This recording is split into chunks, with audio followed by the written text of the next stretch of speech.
آج جو درخواست پشاور ہائی کورٹ میں تحریک انصاف نے مخصوص نشستوں کے لیے دائر کی تھی اس کو خارج کر دیا گیا۔ یہ مخصوص نشستیں تحریک انصاف کو کیا مل پائیں گی؟ آج یہ اعلان کیا گیا تحریک انصاف کی جانب سے کہ تحریک انصاف سپریم کورٹ جائے گی اب اس فیصلے کو لے کر۔ ان کو بڑی امید تھی کہ پشاور ہائی کورٹ سے شاید ان کی ایک اچھا فیصلہ ان کی فیور میں آ جائے گا، لیکن جو قانون ہے وہ بڑا واضح ہے۔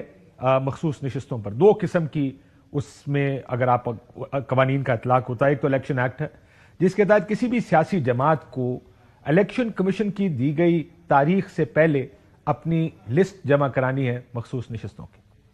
سنی اتحاد کونسل ایک جماعت کے طور پر اس وقت انہوں نے وہ لسٹ جمع نہیں کرائی۔ اگر آپ وہ لسٹ جمع نہیں کراتے تو پھر آپ اہل نہیں ہیں مخصوص نشستوں کے۔ لکھا ہے کہ اگر آپ نے نشستوں کی لسٹ دی ہے وہ ختم ہو جائے تو مزید دی جا سکتی ہیں، لیکن اگر دی نہیں ہے تو پھر آپ اہل نہیں ہیں۔ ایک انٹرپریٹیشن الیکشن ایکٹ کے تحت ہے، دوسری انٹرپریٹیشن یا دوسرا آئین ہے۔ آئین کہتا ہے کہ ہر سیاسی جماعت کو اس کی شرح جتنی سیٹیں جنرل اسمبلی جنرل نشستیں انہوں نے جیتی ہیں اور جتنے آزاد امیدوار ان کے ساتھ جمع ہوئے اس کی شرح کے حساب سے مخصوص نشستیں دی جائیں گی۔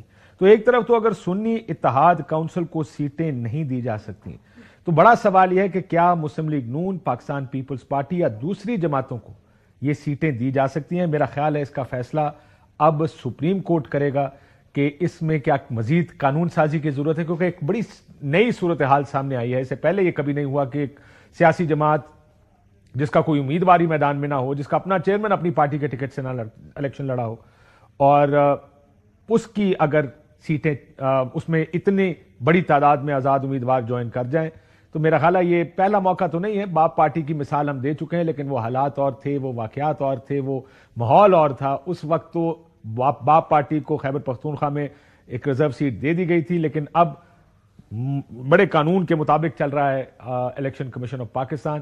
سو اب دیکھتے ہیں کہ اس کا کیا بنے گا۔ دوسری طرف ارسا آپ نے دیکھا ہوگا کہ واپس لیا یہ فیصلہ وفاقی حکومت نے، اس نوٹیفیکیشن کو ریورس کیا، لیکن کیا وجہ بنی اس کی کہ یہ پہلے نوٹیفیکیشن کیا بغیر شاید مشاورت کے کیا گیا؟ اور کیا یہی ایک ہمیں نظر آئے گا طریقہ کہ مسلم لیگ نون فیصلے کرے گی اور پیپلز پارٹی کے پریشر میں وہ فیصلے ریورس کیے جائیں گے؟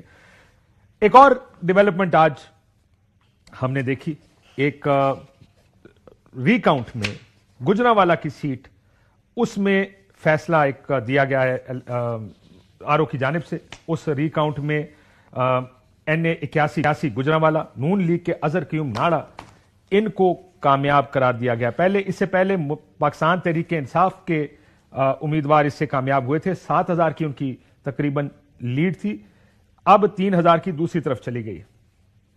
اس سے پہلے بھی عبدالرحمان کانجو صاحب کا حلقہ لودھراں کا، اس میں بھی ری کاؤنٹ ہوا، وہ شاید ملتان ہائی کورٹ نے سٹے کیا ہوا اس کو، لیکن اس میں بھی 7,000 کی لیڈ سے تحریک انصاف کے جیتے ہوئے امیدوار کو 6,000 ووٹوں سے ہرا دیا گیا، یہ وہ ہار گئے۔ مسئلہ یہ ہے کہ یہ کون تھا جو کاؤنٹنگ کر رہا تھا؟ یہ کون تھا جس نے ایک کو 7,000 سے جتایا اور پھر اس کو احساس ہوا کہ نہیں یہ تو 13,000 ووٹ میں نے غلط گن لی ہیں، اور 7,000 ادھر سے لیڈ ختم کی، ایک طرف 3,000 کچھ یا پھر 6,000 لودھراں کے کیس میں عبدالرحمان کانجو صاحب 7,000 کی تقریباً ووٹوں سے کامیاب ہوئے۔